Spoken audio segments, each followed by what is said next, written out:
Shabbat Shalom.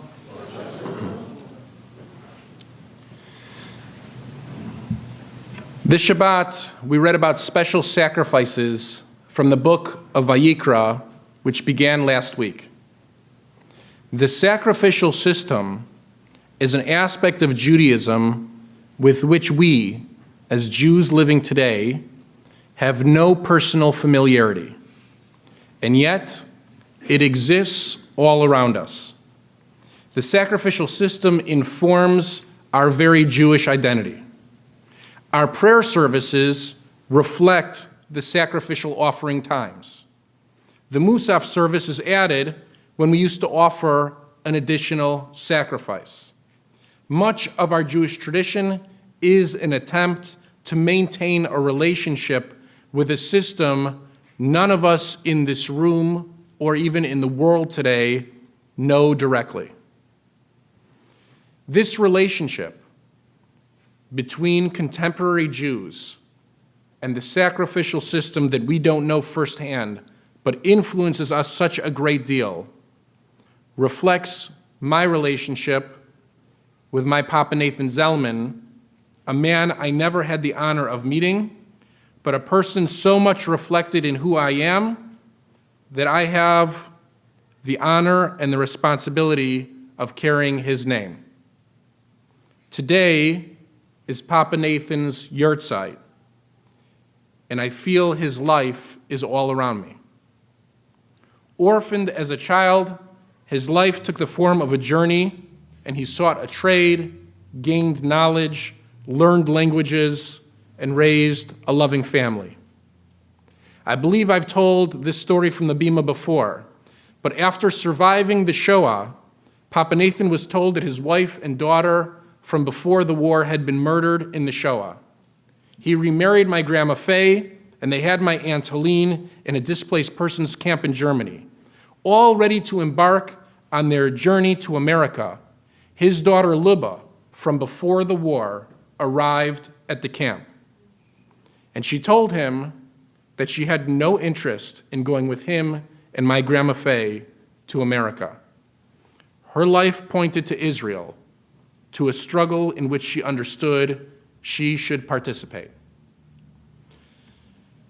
Papa Nathan gave birth to a side of my family that sought freedom and democracy and the American dream.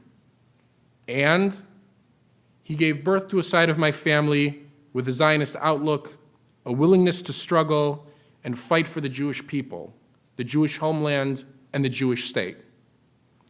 And so much of both of these outlooks, these passions, and these perspectives were given to my mom, who in turn passed them along to all of us. And so I stand here today, remembering Papa Nathan's life and reading Sefer Vayikra, while Passover is quickly approaching. And I have to admit that each year I am bothered a great deal, more than usual.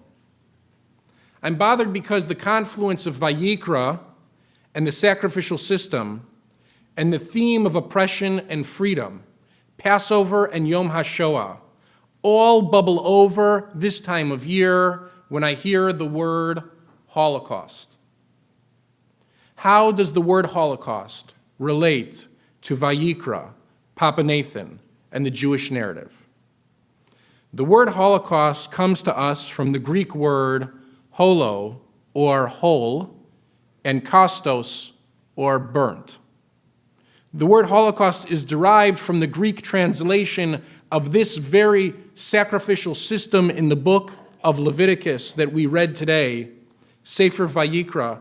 The word Holocaust refers to a sacrifice to God that is completely consumed.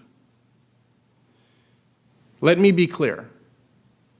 The reason the word bothers me is that I believe the victims of the Shoah were definitely not sacrifices to God. They were murdered by many peoples, Nazis and many other anti-Semites across Europe. And let me take one step further. The word Holocaust should be offensive to us as Jews, equally offensive to God. Anybody who thinks that God would want a sacrifice of 6 million Jews, including 1.5 million children, mischaracterizes and misunderstands and blasphemes God's will. A God that would desire such a sacrifice would be simply unworthy of our service and devotion. In an article titled "History and Meaning of the Word Holocaust, Are We Still Comfortable with This Term?" written by Josh Fleet, which was published on the Huffington Post on January 27, 2012, it begins with the question, and I quote, "What's in a name?" End of quote.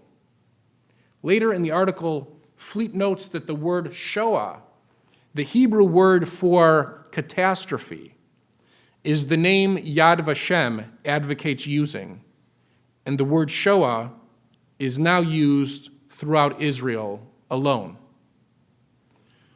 What's in that word?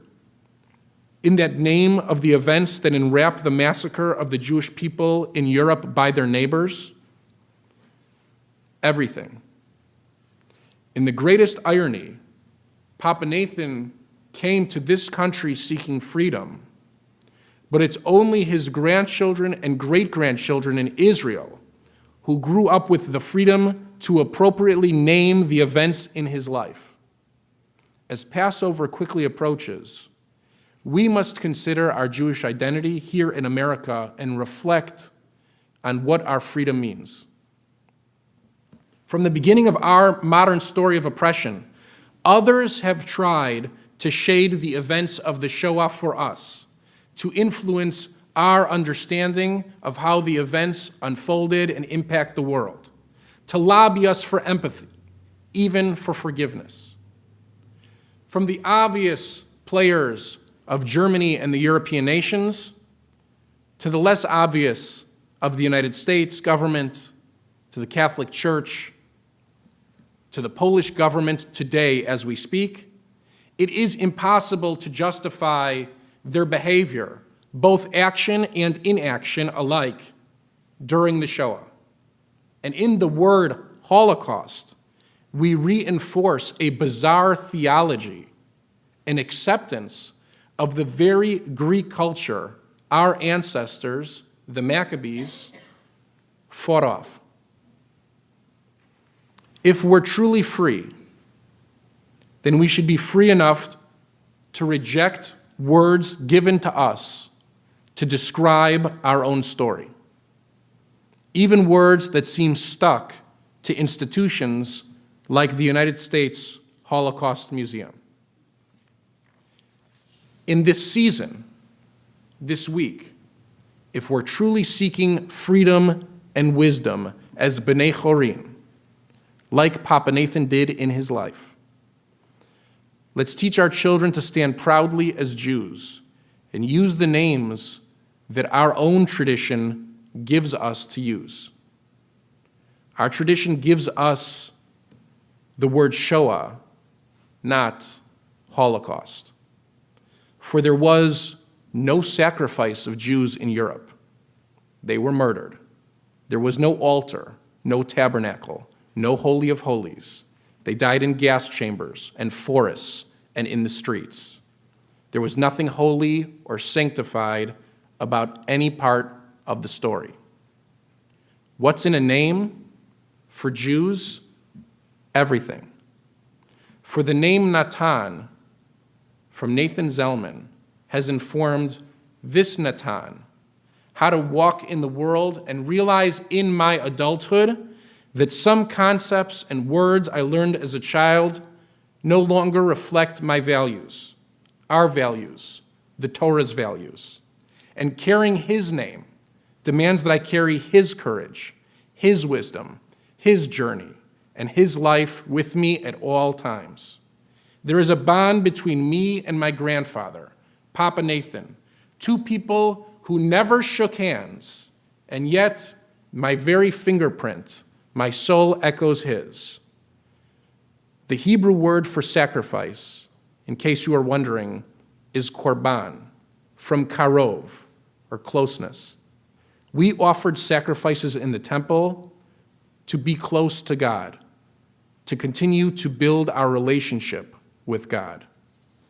This time of year, Leviticus, Vayikra, and the sacrificial system lives on, not in the Greek appropriation of the words, but in the Jewish understanding. We gather together to share a meal and conversation around the shank bone, a symbol of the Paschal sacrifice. We gather together as families, as neighbors, as communities to eat and drink and laugh and cry with closeness, in relationship, together.